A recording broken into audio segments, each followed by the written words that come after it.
tinggal di desa dan menyatu dengan warga sekitar biasanya menjadi hal yang melelahkan bagi para mahasiswa yang sedang menjalani kuliah kerja nyata atau KKN. Apalagi bagi mereka yang sedari kecil tinggal dan besar di perkotaan, namun tidak dengan mahasiswa yang satu ini. Assalamualaikum warahmatullahi wabarakatuh. Salam sejahtera untuk kita semua. Kesempatan kali ini catatan KJP akan membahas sedikit tentang Muhammad Kasim Arifin. Namun sebelum lanjut, seperti biasa klik subscribe dulu ya. Buat saudara dong yang belum subscribe, agar katong bisa terus saling berbagi informasi menarik tentang Maluku.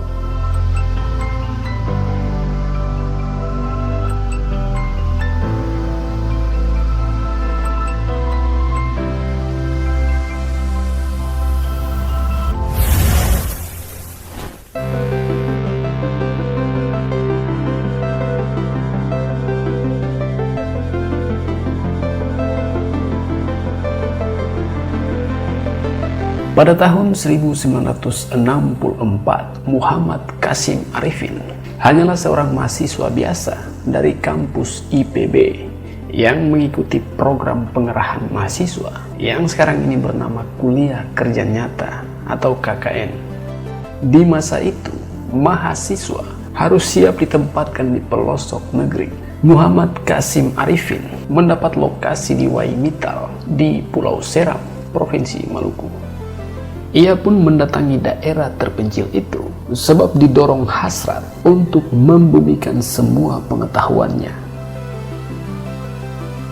Di Waimittal, ia bertemu keluarga petani miskin yang datang melalui program transmigrasi. Nuraninya terketuk, dia ingin berbuat sesuatu. Dia menanggalkan semua identitas kota pada dirinya. Ia memakai sandal jepit dan baju lusuh. Dia ikut menemani petani yang berjalan kaki 20 km menuju sawah. Dan hal itu ia lakukan setiap hari dan bolak-balik. Dia membantu petani untuk mengolah tanah. Diajarkannya pengetahuan yang didapatnya di kampus IPB. Ia membantu masyarakat untuk membuka jalan desa, membangun sawah baru, dan membuat irigasi. Ia tidak menunggu bantuan dari pemerintah. Ia membangkitkan semangat masyarakat untuk bergotong royong. Ia juga sangat peduli pada petani, melebihi dirinya sendiri. Ia pun mendapat kasih sayang dari semua orang. Saat itu ia disapa Antua, yang disebutan bagi orang yang dihormati di Waimittal.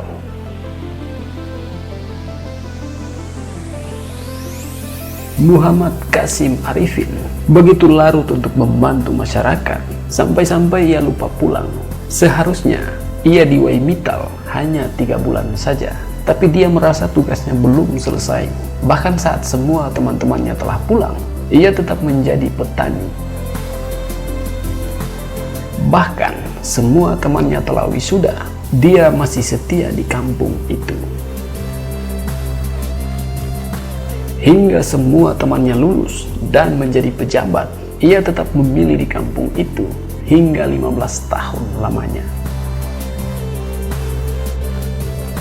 Di Aceh, orang tuanya memanggil, ia bergeming.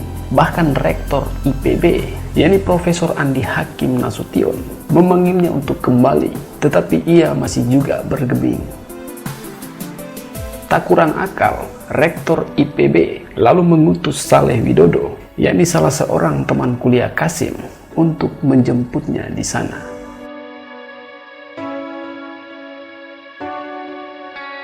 Dengan berat hati, Kasim bersedia ke Jakarta, lalu ke Bogor, hanya dengan sandal jepit dan baju lusuh.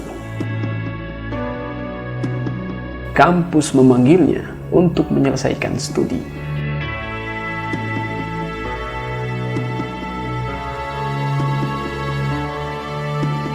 Kasim sejatinya tak butuh gelar akademik, tapi ia tak kuasa menolak permintaan teman-temannya. Ia mengaku tidak sanggup membuat skripsi, Teman-temannya pun berinisiatif untuk merekam kisahnya di Waimitau untuk diajukan sebagai skripsi. Ia pun bercerita selama 28 jam. Temannya mencatat cerita itu dengan mata basah. Semua terharu.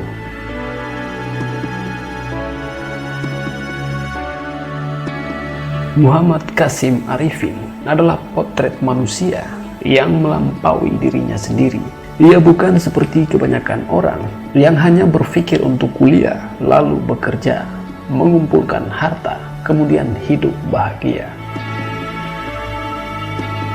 Ia menemukan bahagianya dengan cara lain. Saat ia melihat petani tersenyum, hatinya mekar. Selagi senyum itu belum hadir, ia akan menganggap tugasnya jauh dari kata selesai.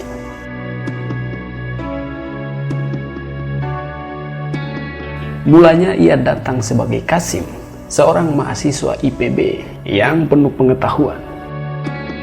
Setelah 15 tahun, ia menjadi bagian dari masyarakat. Dia tak lagi ingin sesegera mungkin untuk lulus, kemudian menyandang toga dan bekerja di instansi pemerintahan. Dia ingin membantu semua petani untuk sejahtera melalui tindakan memuliakan bumi, menghargai lumpur, lalu mengolah tanah-tanah pertanian. Ia mencintai tunas yang tumbuh, lalu mekar jadi tanaman. Hari itu, Kasim memasuki gedung IPB untuk wisuda. Mulanya ia ragu-ragu dan takut melihat banyak orang yang berdatangan. Semalaman ia tak bisa tidur di hotel karena pendingin udara dan suara bising di jalanan. Di acara wisuda itu, ia ingin duduk di kursi paling belakang. Namun begitu ia datang, semua orang berdiri dan bertepuk tangan. Dedikasinya membuat banyak orang merinding. Ia adalah insinyur pertanian paling istimewa, paling menyentuh hati, dan paling menjulang dibandingkan yang lain. Lelaki muda itu tetap Kasim yang bersahaja. Bahkan setelah wisuda pun, ia kembali ke Waimitau demi meneruskan kerja-kerjanya.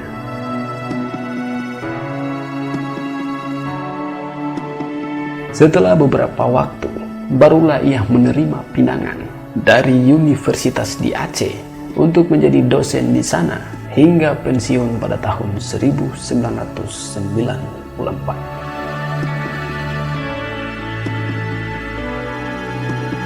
Di Waimitau, namanya selalu harum, bahkan diabadikan menjadi nama jalan.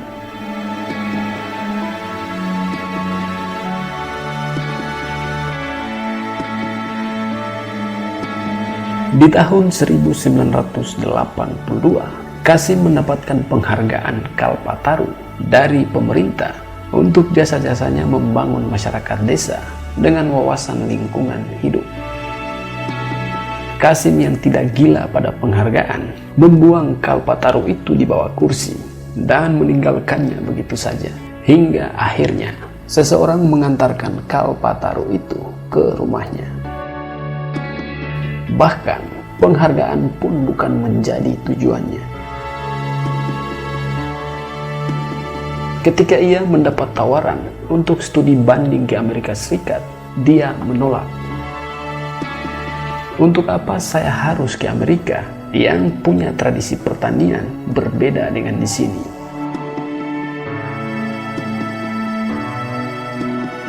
Dia selalu menjadi Kasim yang menginspirasi.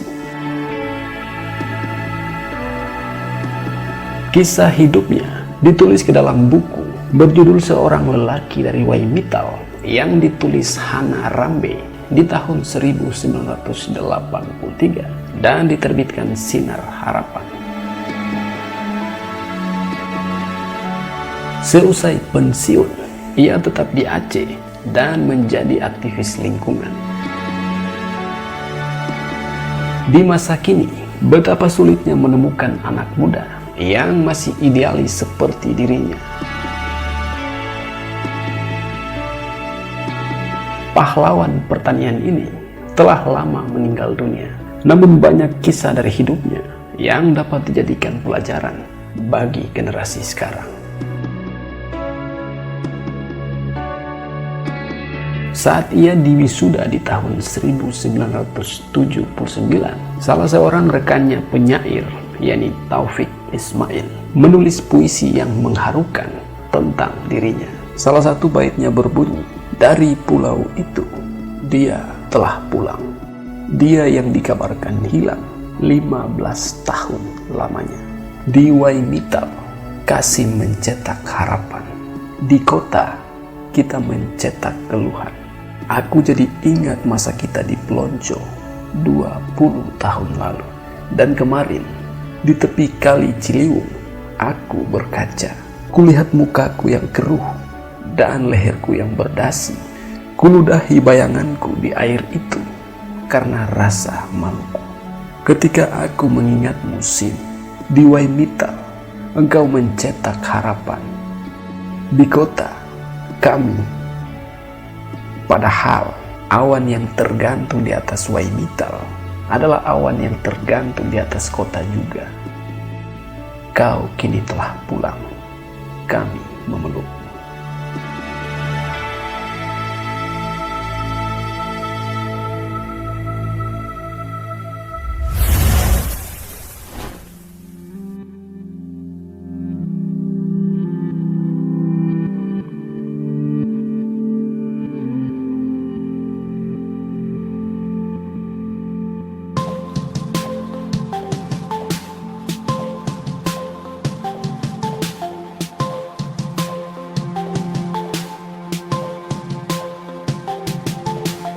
Itulah sedikit pembahasan atau informasi tentang Muhammad Kasim Arifin.